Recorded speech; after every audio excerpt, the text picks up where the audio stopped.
ஒரு காலத்தில் பாக்தாத் நகரத்தை ஆட்சி செய்த மாமன்னன் ஹாரூன் அல் ரஷீத் அளவற்ற செல்வமும் அதிகாரமும் கொண்டவராக திகழ்ந்தார். தனது ஆட்சியின் பெருமையை உலகுக்கு பறைசாற்ற எண்ணிய அவர் ஒரு பிரம்மாண்டமான மாளிகையை கட்ட தீர்மானித்தார். நாட்டின் தலைசிறந்த கலைஞர்கள் வரவழைக்கப்பட்டனர். விலைமதிப்பற்ற கற்களும் நுணுக்கமான ஓவியங்களும் அந்த மாளிகையை ஒரு கலை அற்புதமாக மாற்றின. சில மாதங்களில் வேலைகள் முடிந்தன. அதை பார்த்த மக்கள், இவ்வளவு அழகான மாளிகை உலகிலேயே இருக்க முடியாது என வியந்து பேசினர். மன்னர் மட்டற்ற பெருமை கொண்டார். வரும் ஒவ்வொருவரிடமும் அந்த ஆடம்பரத்தை பற்றி பெருமையாக பேசிக்கொண்டே இருந்தார்.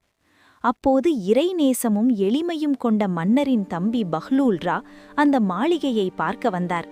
அரண்மனை முழுவதும் அமைதியாக சுற்றி வந்த அவர் எதையும் பேசவில்லை.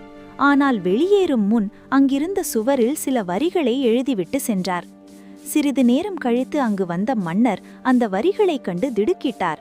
அதில் இப்படி எழுதப்பட்டிருந்தது: ஹாரூனே, இந்த செலவு உன் சொந்த பணமாக இருந்தால் இறைவன் வீண் செலவு செய்வோரை நேசிக்க மாட்டான் என்பதை நினைவில் கொள். இது மக்களின் சொத்தாக இருந்தால் நீ அக்கிரமம் செய்தவனாகி விடுவாய். அக்கிரமம் செய்பவர்களையும் இறைவன் நேசிக்க மாட்டான். இந்த வரிகள் மன்னனின் இதயத்தில் ஈட்டியாக பாய்ந்தன. கண்கள் தன்னிச்சையாக கலங்கின. ஒரு நிமிடம் முன்பு வரை பெருமையாக தோன்றிய அந்த பிரம்மாண்ட மாளிகை இப்போது அவருக்கு பெரும் சுமையாக உணர